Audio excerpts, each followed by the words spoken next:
With John G. Sutton. Do please, come on. I mean, I know that many of you are helping me here to develop this channel, and we got to 8,350 so far, so come on, we're trying to get 10,000, and I do appreciate your help, you know, especially Larry the Goat Man, whose goat is here. Say hello to Larry. You miserable goat. Anyway, thanks, Larry, for helping me to grow this channel. And if you don't recommend it, do something like that. I'm going to talk today a number of subjects. I'm going to start off with the demonstrations that we're going to see in the next few weeks. Nothing to do with me, by the way. I probably would go myself, but I'm kind of incapacitated in many ways. But people are demonstrating at certain hotels that are housing what they call illegal migrants up and down the country. One of them was at the Bell Hotel in Epping, was it? Yeah, where the police actually, believe this or not, bust in members of the Antifa and the Anti-Fascist League, brought them in. I mean, who would know why?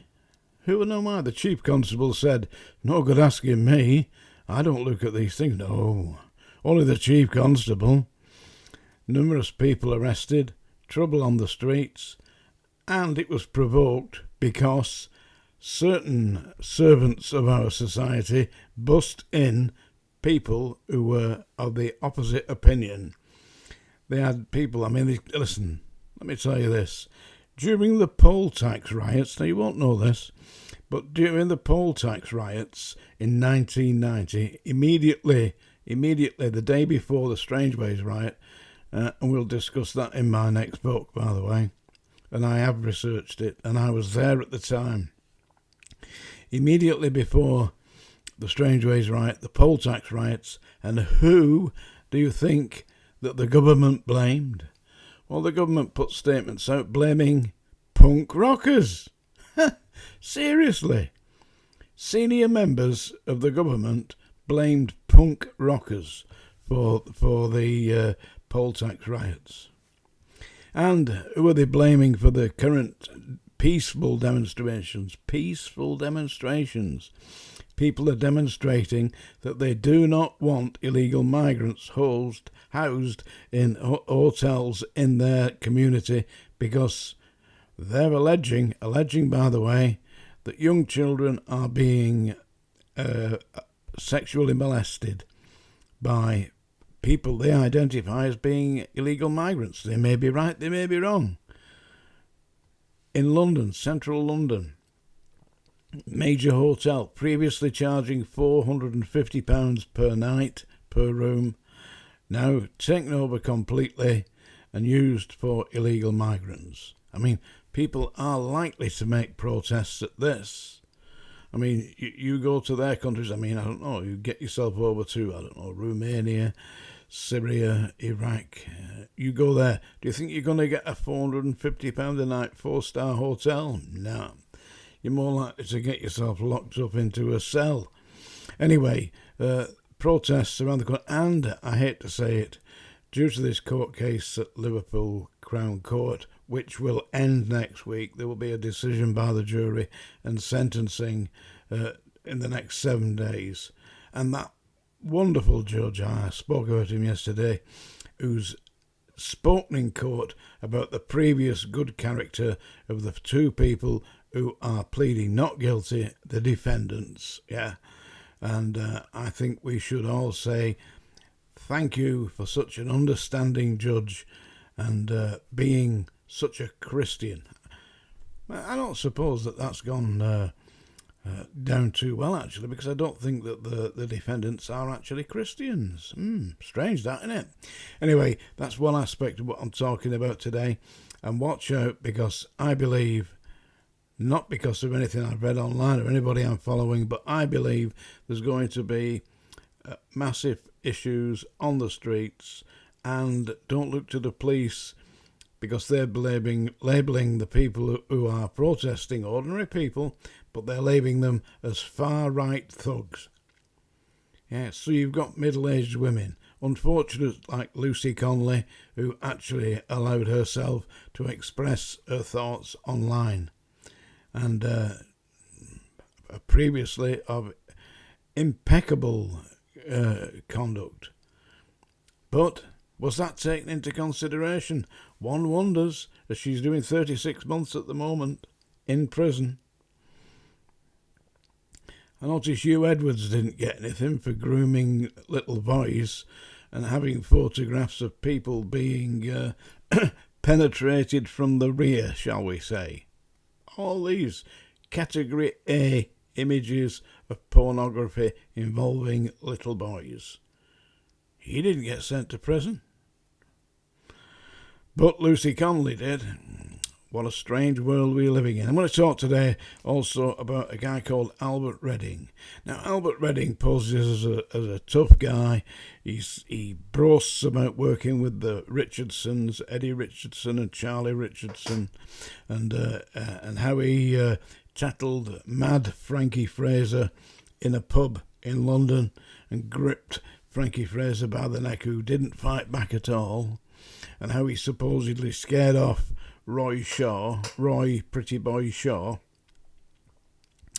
And Albert Redding, one of his claims to fame is he's known as the Acid Man. The Acid Man. So I put in a link down to a video down there.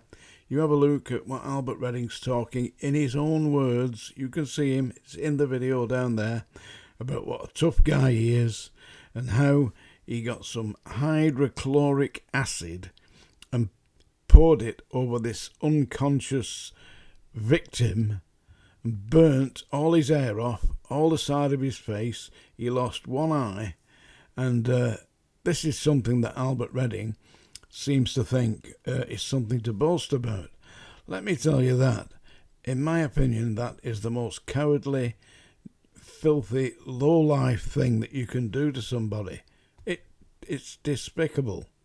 As bad as Frankie Fraser, who's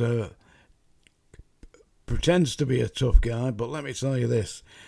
I met Frankie Fraser. He no tough guy. You call your names, attacked from the back, but you get him face to face. I got him face to face, said, listen, you, get in your cell. Give me a load of banter about how the chief officer had allowed him to stay out. I said, he's not in charge of this swing. I am. Now get in your cell. And that was it. But he went in his cell. He didn't put up a fight face to face. Mind you, I didn't turn my back on the bastard after that. But Mad Frankie Fraser, his modus operandi was working with the Richardsons and the Crays.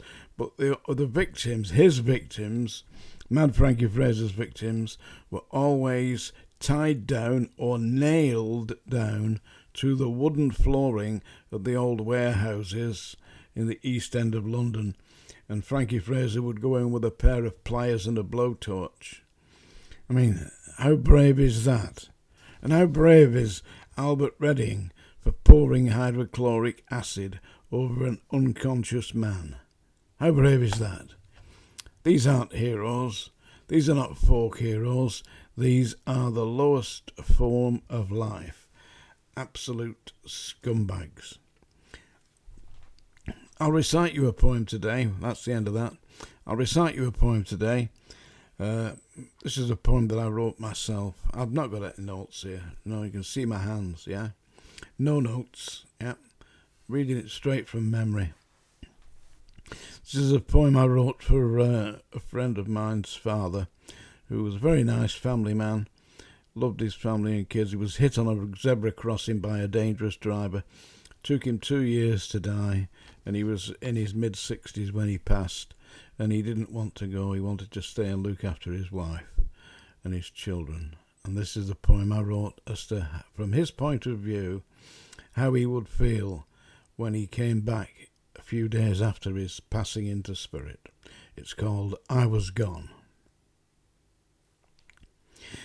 I was gone this morning when I looked in the mirror to comb my hair. In the living room I searched. There was no one in my chair. I was gone this afternoon when I went to dry your tears. It's so hard to see you crying for those long ago years. I was gone this evening when you went to climb the stair. I was walking beside you, my footsteps trod the air. I was gone in the moonlight as the silent silver shone. Then I heard you whisper my name, but I was gone. There you go. I Was Gone by John G. Sutton. And it's that time of day, folks. Yes, we've got the song dinger here. Well, that's a nice and tuneful, isn't it? Warning there. Song coming up. And as it's Tales from the Jails, I'm going to do Folsom Prison Blues by Johnny Cash. So I'd like you to all join in, if you will. I hear the train a-comin', it's a-rollin' round the bend, and I ain't seen the sunshine since I don't know when. I'm stuck in Folsom Prison, and time keeps draggin' on, but that train keeps a-rollin' on down to San Antone. When I was just a baby, my mama told me, son, always be a good boy, don't ever play with guns. But I shot a man in Reno just to watch him die. When I hear that whistle blowing, I hang my head and cry. I'll bet there's rich folks eating in a fancy dining car. They're probably drinking coffee and smoking big cigars. Well, I know I had it coming. I know I can't be free. But those people keep a-moving, and that's what tortures me. Well, if they freed me from this prison, if that railroad train was mine, I bet I'd move it on a little farther down the line, far from Folsom Prison. That's where I want to stay.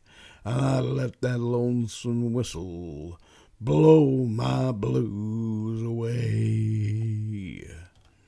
There you go. Folsom Prison Blues, originally by Johnny Cash. I imagine that you're all running for the train now, having heard that delightful singing. Tales from the Jails, folks. Like and subscribe, and if you want to buy me a coffee, it's my birthday soon. Yeah, and you've got to guess how old I'll be. Come on, comments down below.